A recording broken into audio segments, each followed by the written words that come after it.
Amol is given a Meise, die Meise is gar nicht freilich, die Meise hebt sich auch nicht mit a jüdischen Melech. Liulin käm ein Fegele, Liulin käm ein Kind, Chabon geworden als a Liebe, wer is mir und Wind. J'ai 17 ans et je suis l'arrière-petite-fille de André Balbin. On me l'a toujours présenté comme étant un héros, même si la définition exacte du mot n'y correspond pas, mais je le considère également comme le héros de ma famille et comme tous ces survivants qui se sont battus et qui connaissent les vraies valeurs de la vie, qui, malgré ce qu'ils ont vécu, ont continué à vivre et à croire en la vie. Et même mon arrière-grand-père croyait toujours en l'humanité, malgré ce qu'il a pu vivre, ce qui fait de lui un très grand homme à mes yeux. Je l'ai peut-être pas connu, André, mais je suis quand même très fière de lui parce qu'il a eu beaucoup de problèmes juste à cause de sa religion. Et ça, c'est ce qui continue à me choquer. Des gens innocents qui ont eu beaucoup de problèmes alors qu'ils étaient innocents, qu'ils n'ont rien fait, que c'était pas de leur faute. Mais il a quand même été fort, il a réussi à survivre à tout ça. Voir beaucoup de gens partir, c'est très dur, quoi.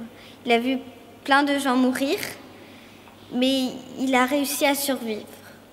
Il a réussi à s'enfuir et à avoir une belle vie. Et c'est ton arrière-grand-père. Qui c'est qui t'en a parlé? Toute ma famille. Enfin, vu que ça se transmet, vu que ça a été une grosse erreur, alors pour ne plus commettre cette erreur, ils ont été obligés de me dire ce qui s'est passé. Aujourd'hui, donc j'ai décidé de témoigner pour la mémoire, puisque c'est quelque chose qui lui tenait vraiment à cœur. Quand on m'en parle, on me dit toujours que je suis la descendance et je dois transmettre le message. C'est ce que je fais d'ailleurs souvent pendant certains cours où je me permets de demander à certains enseignants de passer certaines vidéos qui existent déjà sur Internet de mon arrière-grand-père. Et j'en parle avec beaucoup de fierté parce que mes ancêtres ont une histoire et une histoire lourde de vérité. Également, donc, si je suis là aujourd'hui, c'est aussi pour parler au nom de toutes ces personnes qui ont perdu la vie à cause de ces horreurs et que je tiens à, en tant que futur adulte et avenir du monde, à transmettre et aider à la mémoire.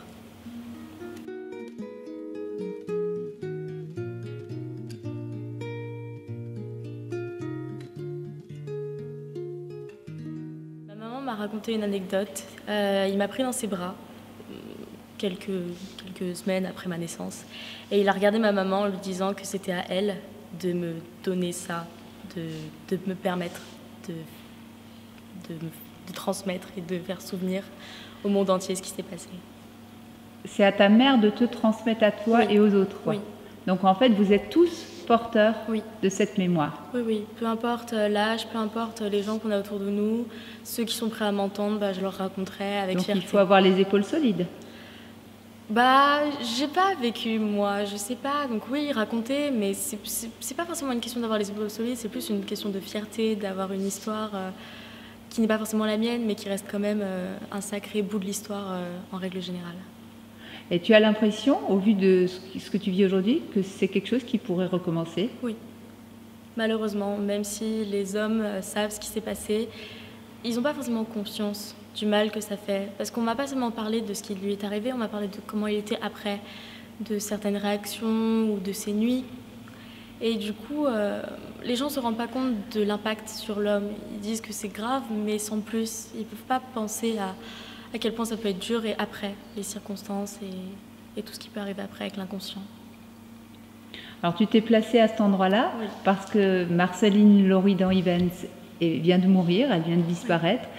Beaucoup de gens la connaissent avec sa chevelure flamboyante rousse, Oui. avec son franc-parler, avec Oui. sa vivacité, sa personnalité. Pourquoi tu as choisi de te mettre à côté d'elle? Eh ben déjà, j'ai passé mon été à écouter des témoignages, et notamment les siens, qui m'intéressaient beaucoup, parce qu'elle avait vraiment une façon de parler comme si c'était anodin, comme si elle racontait une histoire qu'elle avait eue dans un livre, que c'était pas, ça l'atteignait plus à force de raconter, et je la trouvais assez incroyable, et puis notamment bah oui, pour la couleur de ses cheveux, parce que j'ai les mêmes, et je trouve que c'était une femme vraiment impressionnante. Donc voilà, c'est pour ça oui, que je me suis mis à côté d'elle. Et la question de la couleur des cheveux en classe, dans les écoles, c'est quelque chose qui pose problème? Tu Oui. l'as subi, cette désignation comme ça, d'être rousse? Ah bah, oui, c'est quelque chose de... Bah, la jeunesse, c'est comme ce que j'expliquais tout à l'heure, ça pourrait recommencer. Bon, pas forcément sur les personnes rousses comme moi, mais il y a toujours un acharnement sur quelqu'un, il faut toujours une victime. Donc à cette époque-là, c'était les juifs, maintenant bon, bah, on s'en prend aux roux en majorité, puis personnes handicapées, ce qui n'est pas mon cas.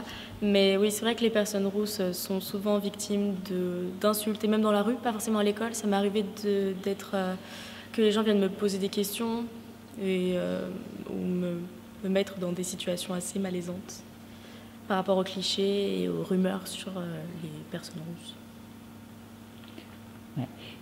C'est pour ça que c'est important de transmettre, parce que transmettre ce qui s'est passé pendant la Shoah, c'est transmettre que l'homme cherche toujours à désigner un coupable ou un bouc émissaire à quelque chose, et en général il le cherche dans ce qui est différent chez l'autre.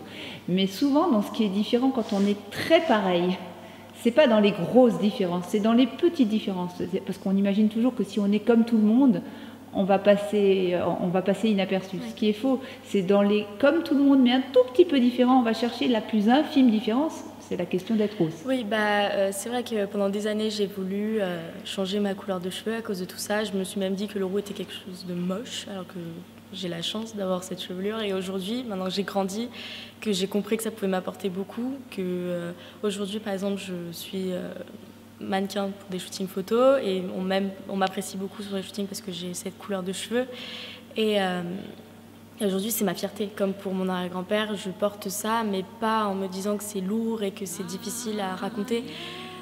Moi, je ne l'ai pas vu non plus souffrir de ça, donc je ne peux pas effectivement me le représenter avec les yeux larmoyants ou quoi, mais moi là, c'est pareil. Mes cheveux, comme mon arrière-grand-père et mes origines, c'est ma fierté.